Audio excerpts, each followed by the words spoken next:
Hello, Abhay from Dofi Programming Tutorials, and this is a third video on HTML tutorials.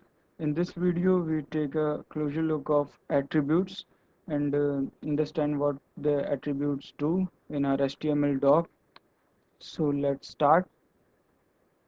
The first thing is what an attribute. Attribute क्या होता है? सबसे पहले तो हम ये जान लेते हैं।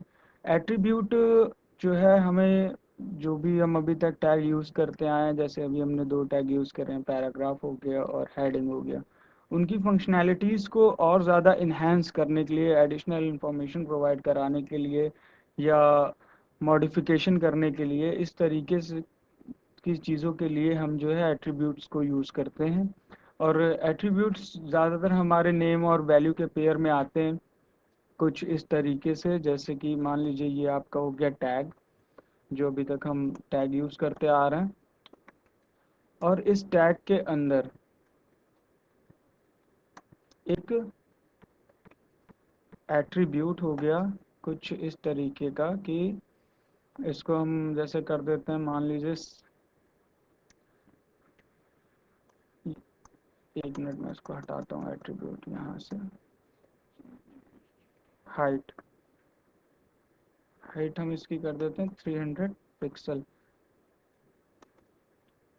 तो ये जो हाइट है ये एट्रीब्यूट है जो हमारे इस टैग की हाइट को सेट कर रहा है, यानी ये एक एडिशनल इंफॉर्मेशन है। या हम इसमें एक और दे दें, जैसे टाइटल।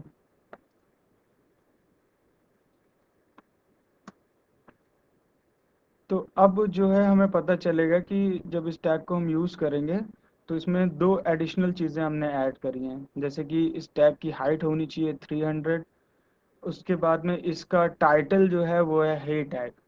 तो इस तरीके से नेम और वैल्यू के पेयर में आते हैं। ये हो गया आपका नेम हाइट, और ये हो गई वैल्यू 300। ठीक है, तो इसलिए हम यूज़ करते हैं इनको। तो अब हम अपने एक रियल पेज में इसको इम्प्लीमेंट करके देख लेते हैं। बाकी इसमें ज़्यादा कुछ बताने वाला नहीं है एट्रीब्यूट्स के बारे में, क्योंकि हर टैग का अपना अलग एट्रीब्यूट होता है जो आगे हम जो टैग्स पढ़ेंगे उनमें यूज़ करेंगे। तो इस वीडियो का बस इतना ही मकसद था कि आपको पता चले कि एट्रीब्यूट्स होते क्या हैं, और अगर आगे मैं उन चीज़ को लिखूं एट्रीब्यूट्स को तो आपको पता हो कि इसको क्या बोलते हैं। तो ये हमने डॉक्यूमेंट पहले से बनाया था एक कल अपनी वीडियो में, और जो हेडिंग्स वाली वीडियो में, तो अब इस पे ही हम एट्रीब्यूट लगा के देख लेते हैं। तो जैसा कि अभी ये हमारा नॉर्मल पेज है HTML का, इसको जब हम रन कर रहे हैं तो देखिए ये जब मैं कर्सर यहाँ पे ले करके जा रहा हूँ तो कुछ भी पॉपअप नहीं हो करके आ रहा है। ठीक है, तो अब इस पैराग्राफ पे, तो अब इस पे हम एक एट्रीब्यूट अपना सेट करते हैं। जैसे मान लीजिए मैंने यहाँ पे सेट किया टाइटल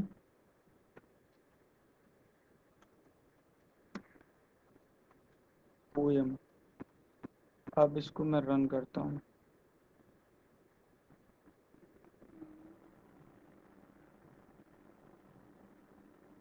हम्म,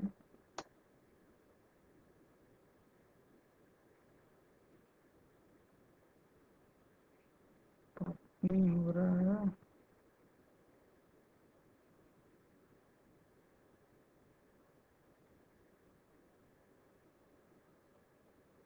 होना तो चाहिए। स्पेलिंग गलत हो गई क्या? स्पेलिंग गलत हो गई।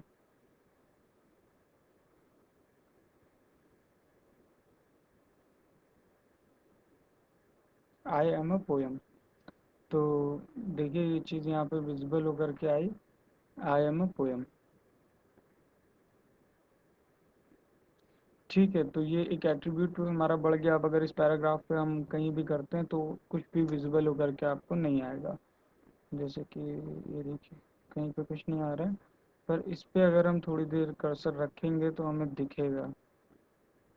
काफ़ी लेट हो जाता है इसमें, देखिए।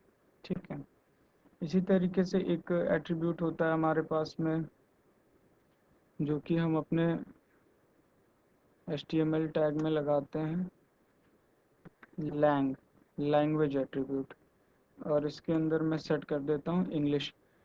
ये चीज़ जो है लैंग्वेज एट्रीब्यूट जो स्क्रीन रीडर्स होते हैं या फिर सर्च इंजन्स होते हैं उनको हेल्प करता है कि वो आपके डॉक्यूमेंट को समझ सकें कि जो आपने डॉक्यूमेंट लिखा है ये किस लैंग्वेज को बिलोंग करता है और किस चीज़ के लिए है। तो बस इसलिए है, अगर हम इसके आगे डैश यूएस लगा देते हैं तो ये यूएस इंग्लिश में कन्वर्ट हो जाता है इस तरीके से। बाकी आपको स्क्रीन में कोई चेंजेस नहीं दिखेंगे, ये सिर्फ ब्राउज़र्स के लिए होता है और स्क्रीन रीडर्स के लिए होता है, तो लगाना चाहिए इसको, अच्छी चीज़ होती है। तो एट्रीब्यूट्स के लिए फिर हम फिलहाल इतना ही रखते हैं और मिलेंगे हम अपनी नेक्स्ट वीडियो में अब, जो कि होगी हमारी टेक्स्ट फॉर्मेटिंग में। और फिर उसमें और भी एट्रीब्यूट्स के बारे में हम जानेंगे। जिस तरीके से हम टैग्स के बारे में बढ़ते जाएंगे उस तरीके से हम एट्रीब्यूट्स को भी समझते जाएंगे। तो फिलहाल इस वीडियो के ज़रिए हमने ये समझ लिया है कि अगर नेम वैल्यू नाम की कोई भी पेयरेबल चीज़ यहाँ पे आपको विजिबल हो आगे, तो आपको पता हो कि एक्चुअल में ये चीज़ क्या है। तो इस वीडियो का बस इतना ही मकसद था।